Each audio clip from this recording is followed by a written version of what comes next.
Confidence கம்மியாயிடுச்சு, எதுவுமே பேச முடியல. அண்ட் பேரண்ட்ஸ் என்ன சொன்னால் உங்களுக்கு என்னம்மா தெரியும், உங்களுக்கு என்னம்மா தெரியும். அவங்க கடவுள் பக்தி சொன்ன மாதிரி பெற்றவங்ககிட்டையும் பக்தி இருக்கணும், அவங்க சொல்கிறதையும் நம்ம கேட்கணும். அண்ட் ஃபோன்கிட்ட அதிக நேரம் பேசுகிறோம், அதில் இருக்கிறது தெரிஞ்சுக்க ஆவலாக இருக்குமே தவிர நம்ம குடும்பத்தார்கிட்ட பேசுகிறதும் அவங்களுடைய எக்ஸ்பீரியன்ஸு, அம்மா நம்ம தாத்தா பாட்டி என்ன பண்ணுறாங்க, எப்படி இப்படி இருந்துங்க, அதெல்லாம் கேட்டு தெரிஞ்சுக்கோங்க. அது இன்னும் இன்ட்ரெஸ்டிங்காக இருக்கும், ரியல் லைஃப் எக்ஸ்பீரியன்ஸ். அது உங்களுக்குலாம் ரொம்ப ஹெல்ப்ஃபுல்லாக இருக்கும். அதுதான் நான் இப்போ சொல்ல விரும்புகிறேன்.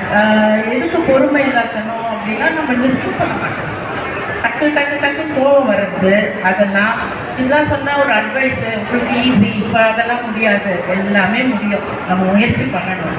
ஸோ அதை பண்ணுங்க, ஜாக்கிரதையாக இருங்க, யார்கிட்ட எப்படி பழகணும்னு கற்றுக்குங்க. உங்களுடைய பெஸ்ட்டு கைடன்ஸ் உங்களுடைய பெற்றோர்களில் தான் இருப்பாங்க.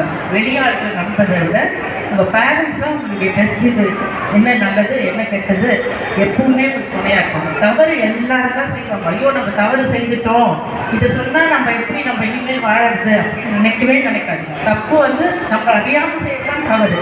அதுக்கான மன்னிப்பு நிச்சயம் உண்டு.